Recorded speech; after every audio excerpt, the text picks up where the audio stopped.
This article is excerpted from the author's A Realistic Libertarianism. Left-libertarians profess to apply libertarian principles more consistently than other libertarians. In fact, their role is to serve as Viagra to the state. This becomes apparent when one considers their position on the increasingly virulent question of migration. Left libertarians are typically ardent advocates in particular of a policy of free and non-discriminatory immigration. If they criticize the state's immigration policy, it is not for the fact that its entry restrictions are the wrong restrictions, that is, that they do not serve to protect the property rights of domestic citizens, but for the fact that it imposes any restrictions on immigration at all. But on what grounds should there be a right to unrestricted, free immigration? No one has the right to move to a place already occupied by someone else, unless he has been invited by the present occupant. And if all places are already occupied, all migration is migration by invitation only. A right to free immigration exists only for virgin country, for the open frontier. There are only two ways of trying to get around this conclusion and still rescue the notion of free immigration. The first is to view all current place occupants and occupations with moral suspicion. To this purpose, much is made of the fact that all current place occupations have been affected by prior state action, war and conquest. And true enough, state borders have been drawn and redrawn, people have been displaced, deported, killed and resettled, and state-funded infrastructure projects, roads, public transportation facilities, etc., have affected the value and relative price of almost all locations and altered the travel distance and cost between them. From this undisputable fact it, though, does not follow that any present place occupant has a claim to migrate to any place else, except, of course, when he owns that place or has permission from its current owner. The world does not belong to everyone. The second possible way out is to claim that all so-called public property, the property controlled by local, regional or central government, is akin to open frontier, with free and unrestricted access. Yet this is certainly erroneous. From the fact that government property is illegitimate because it is based on prior expropriations, it does not follow that it is unowned and free for all. It has been funded through local, regional, national or federal tax payments, and it is the payers of these taxes, then, and no one else, who are the legitimate owners of all public property. They cannot exercise their right. That right has been arrogated by the state, but they are the legitimate owners. In a world where all places are privately owned, the immigration problem vanishes. There exists no right to immigration. There only exists the right to trade, by ardent various places. Yet what about immigration in the real world with public property administered by local, regional or central state governments? First off, what would immigration policies be like if the state would, as it is supposed to do, act as a trustee of the taxpayer owner's public property? What about immigration if the state acted like the manager of a community property jointly owned and funded by the members of a housing association or gated community? At least in principle the answer is clear. A trustee's guideline regarding immigration would be the full cost principle. That is, the immigrant or his inviting resident should pay the full cost of the immigrant's use made of all public goods or facilities during his presence. The cost of the community property funded by resident taxpayers should not rise or its quality fall on account of the presence of immigrants. On the contrary, if possible, the presence of an immigrant should yield the resident owners a profit, either in the form of lower taxes or community fees or a higher quality of community property, and hence all around higher property values. What the application of the full cost principle involves in detail depends on the historical circumstances, that is, in particular on the immigration pressure. If the pressure is low, the initial entry on public roads may be entirely unrestricted to foreigners and all costs and affairs associated with immigrants are fully absorbed by domestic residents in the expectation of domestic profits. All further-going discrimination would be left to the individual resident owners. This, incidentally, is pretty much the state of affairs, as it existed in the Western world until WWI. But even then, the same generosity would most likely not be extended to the use made by immigrants of public hospitals, schools, universities, housing, pools, parks, etc. entry to such facilities would not be free for immigrants. To the contrary, immigrants would be charged a higher price for their use than the domestic resident owners who have funded these facilities, so as to lower the domestic tax burden.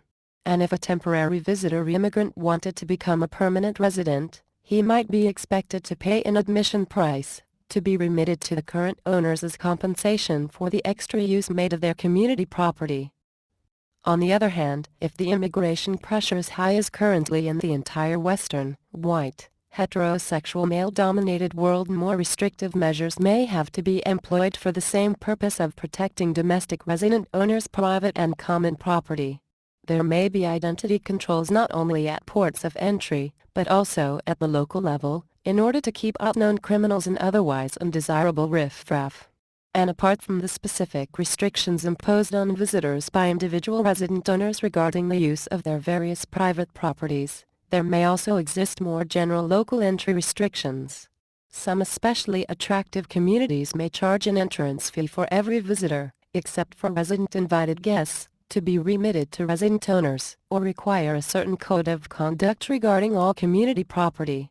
And the requirements of permanent ownership residency for some communities may be highly restrictive and involve intensive screening and a heavy admission price, as is still the case today in some Swiss communities.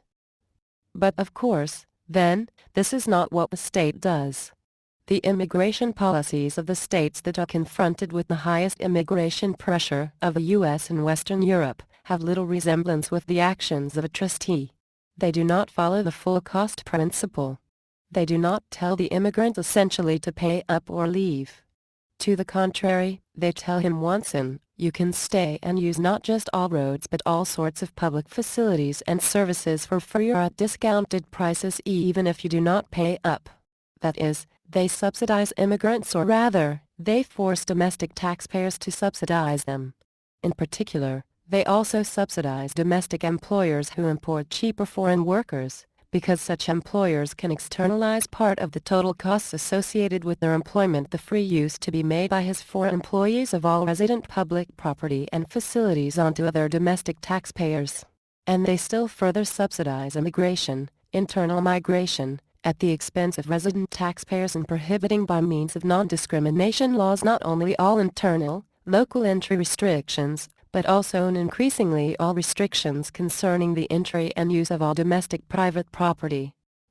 And as for the initial entry of immigrants, whether as visitor or resident, states do not discriminate on the basis of individual characteristics, as a trustee would, and as every private property owner would, regarding his own property, but on the basis of groups or classes of people, that is, based on nationality, ethnicity, etc.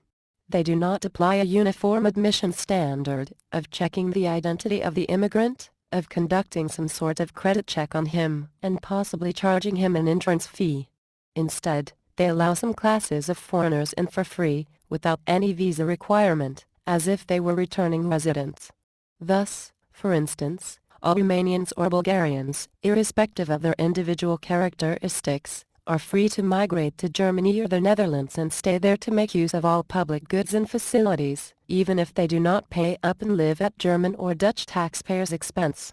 Similarly for Puerto Ricans vis-a-vis the U.S. and U.S. taxpayers, and also for Mexicans, who were effectively allowed to enter the U.S. illegally, as uninvited and unidentified trespassers. On the other hand, other classes of foreigners are subject to painstaking visa restrictions. Thus, for instance, all Turks, again irrespective of their individual characteristics, must undergo an intimidating visa procedure and may be entirely prevented from traveling to Germany or the Netherlands, even if they have been invited and command over sufficient funds to pay for all costs associated with their presence. Resident owner taxpayers are thus harmed twice. Once by indiscriminatingly including some classes of immigrants even if they can pay up, and on the other hand by indiscriminatingly excluding other classes of immigrants even if they can. Left-libertarians do not criticize this immigration policy as contrary to that of a trustee of public property ultimately owned by private domestic taxpayer owners, however, that is, for not applying the full cost principle and hence wrongly discriminating, but for discriminating at all. Free, Non-discriminatory immigration for them means that visa-free entry and permanent residency be made available to everyone, that is, to each potential immigrant on equal terms, regardless of individual characteristics or the ability to pay for the full cost of one's stay. Everyone is invited to stay in Germany, the Netherlands, Switzerland or the US, for instance, and make free use of all domestic public facilities and services. To their credit, left-libertarians recognize some of the consequences this policy would have in the present world. Absent any other, internal or local entry restrictions concerning the use of domestic public properties and services, and increasingly absent also all entry restrictions regarding the use of domestic private property, owing to countless anti-discrimination laws, the predictable result would be a massive inflow of immigrants from the Third and Second World into the US and Western Europe and the quick collapse of the current domestic public welfare system. Taxes would have to be sharply increased, further shrinking the productive economy, and public property and services would dramatically deteriorate. A financial crisis of unparalleled magnitude would result. Yet why would this be a desirable goal for anyone calling himself a libertarian? True enough, the tax-funded public welfare system should be eliminated, root and branch. But the inevitable crisis that a free immigration policy would bring about does not produce this result. To the contrary, crises, as everyone vaguely familiar with history would know, are typically used and often purposefully fabricated by states in order to further increase their own power. And surely the crisis produced by a free immigration policy would be an extraordinary one. What left-libertarians typically ignore in their nonchalant or even sympathetic appraisal of the predictable crisis is the fact that the immigrants who cause the collapse are still physically present when it occurs. For left-libertarians, owing to their egalitarian preconceptions, this fact does not imply a problem. For them, all people are more or less equal, and hence, an increase in the number of immigrants has no more of an impact than an increase of the domestic population via a higher birth rate. For every social realist, however, indeed for everyone with any common sense, this premise is patently false and potentially dangerous. A million more Nigerians or Arabs living in Germany or a million more Mexicans or Hutus or Tutsis residing in the US is quite a different thing than a million more homegrown Germans or Americans. With millions of third and second world immigrants present when the crisis hits and the paychecks stop coming in, it is highly unlikely that a peaceful outcome will result and a natural, private property-based social order emerge. Rather, it is far more likely and indeed almost certain that civil war, looting, vandalism, and tribal or ethnic gang warfare will break out instead, and the call for a strong-man state will become increasingly unmistakable.